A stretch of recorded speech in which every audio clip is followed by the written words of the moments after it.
Chapter 38, Medieval Trade. How the Crusades once more made the Mediterranean a busy center of trade, and how the cities of the Italian peninsula became the great distributing center for the commerce with Asia and Africa. There were 3 good reasons why the Italian cities should have been the first to regain a position of great importance during the late Middle Ages. The Italian peninsula had been settled by Rome at a very early date. There had been more roads and more towns and more schools than anywhere else in Europe. Here you see a picture of a map of Europe, centered on Italy and the Mediterranean, and it's titled Medieval Trade. All the trade routes are marked. The barbarians had burned as lustily in Italy as elsewhere, but there had been so much to destroy that more had been able to survive.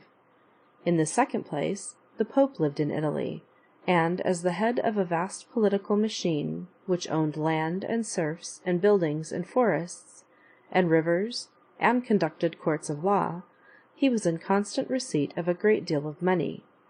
The papal authorities had to be paid in gold and silver, as did the merchants and shipowners of Venice and Genoa. The cows and the eggs and the horses, and all the other agricultural products of the north and the west must be changed into actual cash before the debt could be paid in the distant city of Rome. This made Italy the one country where there was a comparative abundance of gold and silver. Finally, during the Crusades, the Italian cities had become the point of embarkation for the Crusaders, and had profiteered to an almost unbelievable extent. And after the Crusades had come to an end, these same Italian cities remained the distributing centers for those Oriental goods upon which the people of Europe had come to depend during the time they had spent in the Near East. Of these towns, few were as famous as Venice. Venice was a republic built upon a mud bank. Thither people from the mainland had fled during the invasions of the barbarians in the 4th century. Surrounded on all sides by the sea, they had engaged in the business of salt-making. Salt had been very scarce during the Middle Ages, and the price had been high. For hundreds of years, Venice had enjoyed a monopoly of this indispensable table commodity. I say indispensable because people, like sheep, fall ill unless they get a certain amount of salt in their food. The people had used this monopoly to increase the power of their city. At times they had even dared to defy the power of the popes. The town had grown rich and had begun to build ships, which engaged in trade with the Orient. During the Crusades, these ships were used to carry passengers to the Holy Land, and when the passengers could not pay for their tickets in cash, they were obliged to help the Venetians, who were forever increasing their colonies in the Aegean Sea, in Asia Minor, and in Egypt.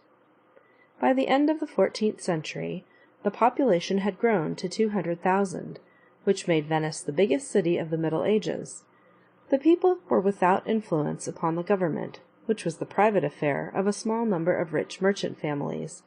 They elected a senate and a doge, or duke, but the actual rulers of the city were the members of the famous Council of 10, who maintained themselves with the help of the highly organized system of secret service men and professional murderers, who kept watch upon all citizens, and quietly removed those who might be dangerous to the safety of their high-handed and unscrupulous Committee of Public Safety.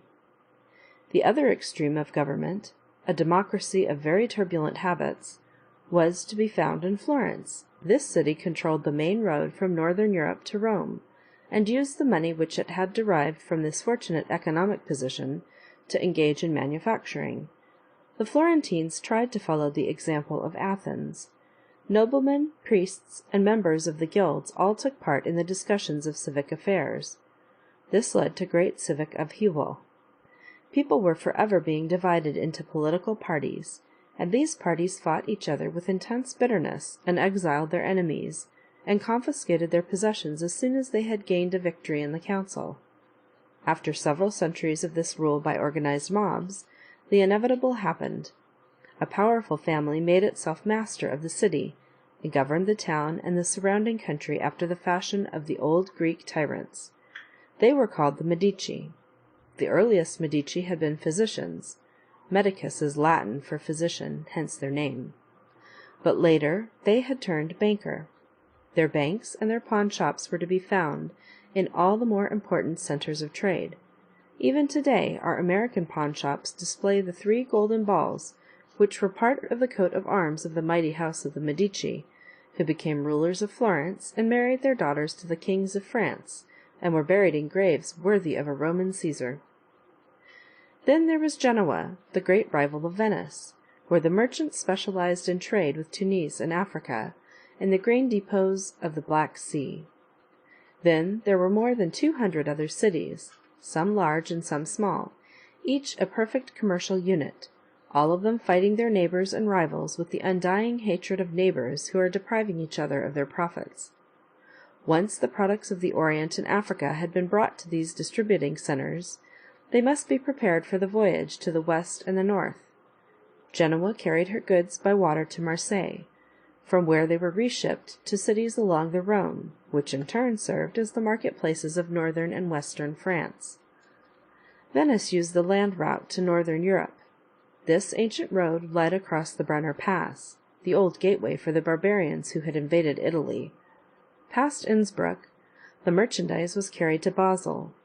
From there it drifted down the Rhine to the North Sea and England, or it was taken to Augsburg, where the Fugger family, who were both bankers and manufacturers, and who prospered greatly by shaving the coins with which they paid their workmen, looked after the further distribution to Nuremberg and Leipzig and the cities of the Baltic, and to Wisby, on the island of Gotland, which looked after the needs of the northern Baltic and dealt directly with the Republic of Novgorod, the old commercial center of Russia, which was destroyed by Ivan the Terrible in the middle of the 16th century.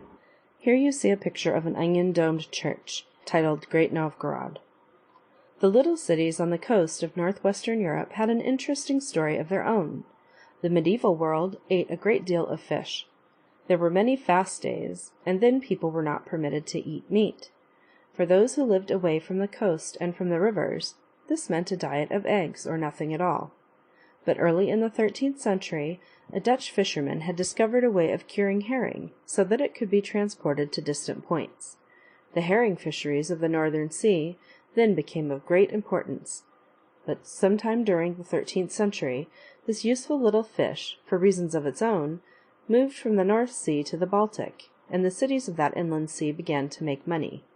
All the world now sailed to the Baltic to catch herring, and, as that fish could only be caught during a few months each year, the rest of the time it spends in deep water raising large families of little herrings, the ships would have been idle during the rest of the time unless they had found another occupation.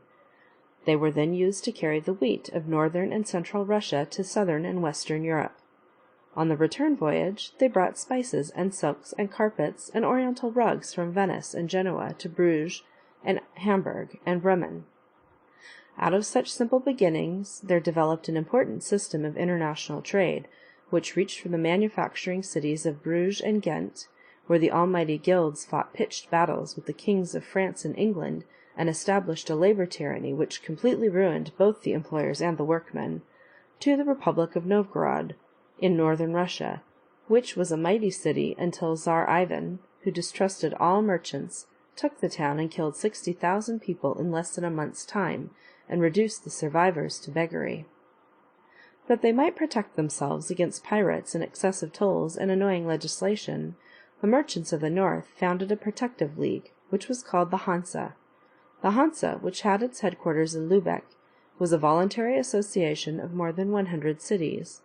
The association maintained a navy of its own, which patrolled the seas and fought and defeated the kings of England and Denmark when they dared to interfere with the rights and the privileges of the mighty Hanseatic merchants. Here you see a picture of a Hansa ship. I wish that I had more space to tell you some of the wonderful stories of this strange commerce which was carried on across the high mountains and across the deep seas, amidst such dangers that every voyage became a glorious adventure.